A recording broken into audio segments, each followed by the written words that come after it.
तीखी बहू। एक छोटे से शहर में सालू नाम की लड़की अपने माता पिता के साथ रहती थी। वह बहुत ही अमीर थी। सालू अब 18 साल की हो चुकी थी। सालू का रिश्ता सालू के पिता ने बचपन में ही अपने दोस्त श्यामलाल के बेटे बंटी के साथ तय कर दिया था। उस समय बंटी के पिता भी एक बहुत बड़े बिजनेसमैन थे, लेकिन आज के समय में उनकी हालत एक मामूली आदमी की तरह थी।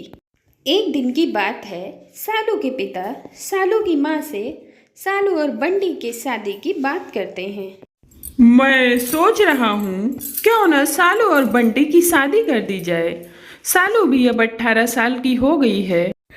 आपकी बात बिल्कुल ठीक है, लेकिन मैं ये कह रही हूँ, क्या सालू वहाँ रह पाएगी उस घर में? मेरा मतलब वो यहाँ इतने लाड प्यार में पली बड़ी है, जहाँ हमने उसे किसी चीज़ की कमी नहीं होने दी। लेकिन बंटी एक मामूली सी कंपनी में काम करता है। देखो सालू की माँ, वो सब ठीक है, लेकिन सालू की शादी होगी तो मेरे दोस्त के बेटे बंटी से ही। मैं आज ही अपने दोस्त श्यामलाल से सालू और बंटी की शादी की बात करता हूँ।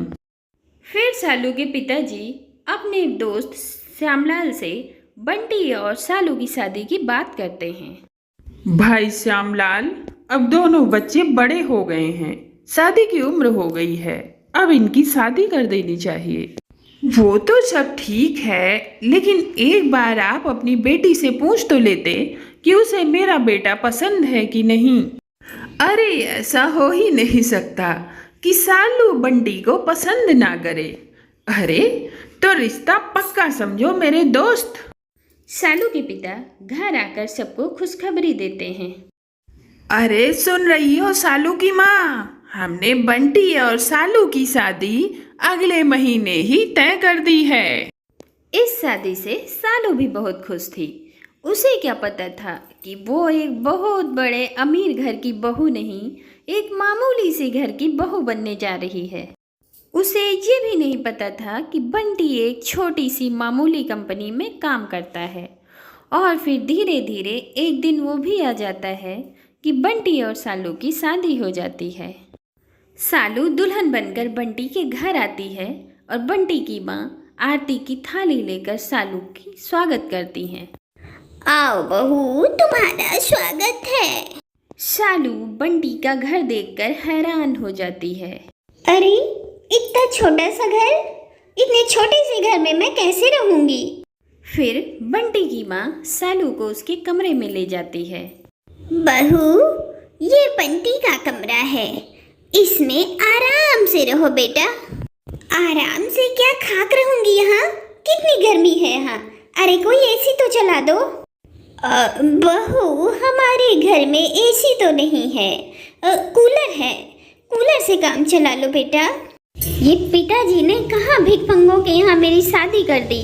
सालू जैसे तैसे रात काटती है और अगली सुबह बंटी की माँ सालू से पहली रसोई बनाने के लिए कहती है। अरे बहू, आजा, आज तेरा रसोई में पहला दिन है, तो जाकर कुछ मीठा बना ले और शगुन कर ले।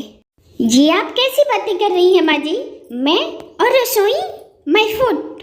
बंटी की माँ कुछ नहीं बोलती, वह चुप रह जाती है और चुपचाप रसोई में जाकर खाना बना लेती है। जब सारा खाना बन जाता है तो सबको परोस देती है। जैसे ही सालू खाना खाती है, छी, कितना गंदा खाना है, मैं ये खाना नहीं खाऊंगी। सालू अकेले ही अपना ऑनलाइन खाना ऑर्डर कर देती है और अकेले ही खा भी लेती है। फिर अगली सुबह बंटी सुबह जल्दी उठकर अपने ऑफिस चला गया था और घर में बहुत सारा काम पड़ा था। फिर बंटी की माँ सालू से कहती है, बेटा कितना सारा काम पड़ा है घर पे, तुम एक काम करो ना, तुम रसोई में जाकर खाना बना लो, बाकी का मैं देख लूंगी। खाना? ये मेरे बस की बात नहीं है माँ जी, आप मुझे खाना बनाने के लिए कह रही हैं। अरे आप खुद क्यों नहीं बना लेती खाना?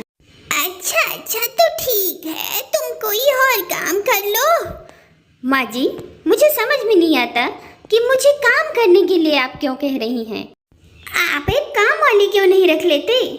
सालू बेटा, तुम्हें तो पता है ना कि बंटी एक मामूली कंपनी में काम करता है। उसे इतने पैसे नहीं मिलते जिससे हम काम वाली रख सकें।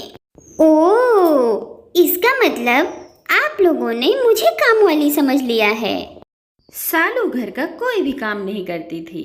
उसे अपनी सास के ऊपर जरा भी दया नहीं आती थी। बेचारी सास दिन भर काम किया करती थी और सालू दिन भर बैठकर सिर्फ टीवी देखा करती थी। फिर कुछ दिन तक ऐसे ही चलता रहता है। फिर एक दिन अचानक बंटी की माँ की तबीयत खराब हो जाती है और घर का सारा काम पड़ा रह जाता है। यह देखकर सालू को बहुत गुस्सा आता है। ओह माय गॉड, घर का कितना सारा काम पड़ा है। तभी सालू की सास कमरे से आवाज लगाती है। सालू, अरे सालू बहू, जरा एक गिलास पानी तो पिला दो। सालू कमरे में जाकर देखती है कि उसकी सास पलंग पर लेटी हुई है। बहू, आज मेरी तबीयत ठीक नहीं है। घर का सारा काम तुम्हें ही करना पड़ेगा। मुझे बहुत तेज बुखार है। मुझे एक कप चाय बनाकर पिला दो। माँ जी, अच्छी खासी तो दिख रही हो, और आपने क्या मुझे नौकरानी समझ लिया है? काम ना करने का बहाना चाहिए बस। फिर सालू की सास थक हार कर, तबीयत खराब रहती है, फिर भी उठकर घर का सारा काम करती हैं और सालू के लिए खाना भी बनाती है और चाय भी बनाती है। और शाम को बंटी जब ऑफिस से घर वापस आता है और अपनी माँ को बीमार हालत में घर का काम करते हुए देखता है। माँ, तुम्हारी तबीयत ठीक नहीं है तो तुम क्यों काम कर रही हो? बंटी की माँ कुछ नहीं कहती।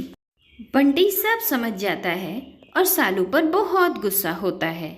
तुम्हारे अंदर जरा भी लाज शर्म है कि नहीं? तुमने देखा कि माँ की तबीयत कितनी ज्यादा खराब है, फिर भी तुम उनसे घर का काम कराए जा रही हो। अरे, अब तुम्हारी माँ बीमार है तो इसमें मैं क्या कर सकती हूँ? तुम्हारा कुछ नहीं हो सकता। बंटी अपनी माँ को डॉक्टर के पास लेकर जाता है। डॉक्टर बंटी की माँ को दवाई देता है और आराम करने के लिए कहता है।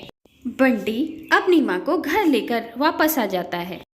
माँ, आज से आपको घर का काम करने की कोई जरूरत नहीं है। आज से सिर्फ आप आराम करोगी बस, और कुछ नहीं। और वह अपनी पत्नी सालू से कहता है, अगर तुमने मेरी माँ से काम करवाया या मेरी माँ को कुछ हुआ तो मैं तुम्हें छोड़ूंगा नहीं। सालू को ना चाहते हुए भी घर का सारा काम करना पड़ रहा था। फिर एक दिन अचानक सालू की तबीयत खराब हो जाती है। बंटी की माँ देखती है कि सालू को बहुत तेज बुखार है। सालू, तुझे तो बहुत तेज बुखार है। मैं तुझे अभी डॉक्टर के पास ले जाती हूँ। सालू अपनी सास की बात सुनकर हैरान हो जाती है और वह मन ही मन में सोचने लगती है, मैंने अपनी सास के साथ इतना सब कुछ किया, फिर भी मेरी सास मुझे डॉक्टर के पास लेकर जाना चाहती है। सालू की सास सालू को डॉक्टर के पास लेकर जाती है और उसे दवाई दिलाकर लाती है और उसे आराम करने के लिए कहती है। बहू, तुम आराम करो। अगर तुम्हें किसी चीज की जरूरत पड़े तो मुझे आवाज लगा देना। सालू देखती है कि उसकी सास उसकी बहुत सेवा कर रही हैं। उसे पलंग से उठने भी नहीं देती थी, यहाँ तक कि उसे खाना भी अपने हाथ से खिलाती थी। सालू के बाल भी खुद सालू की सास बनाती, उसे जरा भी तकलीफ नहीं होने देती। यह सब देखकर सालू की आंखों में आंसू आ जाते हैं। माँ जी, मुझे माफ कर दीजिए। मुझसे बहुत बड़ी भूल हो गई। मैंने आपके साथ कितना कुछ किया, लेकिन आपने मुझे कितना प्यार दिया। मैंने आपको कभी अपनी माँ नहीं समझा, लेकिन आपने हमेशा मुझे अपनी बेटी समझा। मुझसे बहुत बड़ी गलती हो गई माँ जी, जो मैंने इस उम्र में आपसे इतना सारा काम करवाया। सालू को अपनी गलती का एहसास हो चुका था। सालू की सास उसको माफ कर देती है और उसे अपने गले लगा लेती है। बहू, अगर सुबह का भूला शाम को घर वापस आ जाए तो उसे भूला नहीं कहते। माँ जी, आपने मुझे माफ कर दिया ना? हाँ बेटा। आखिर सालू अपनी ससुराल में हंसी खुशी रहने लगती है।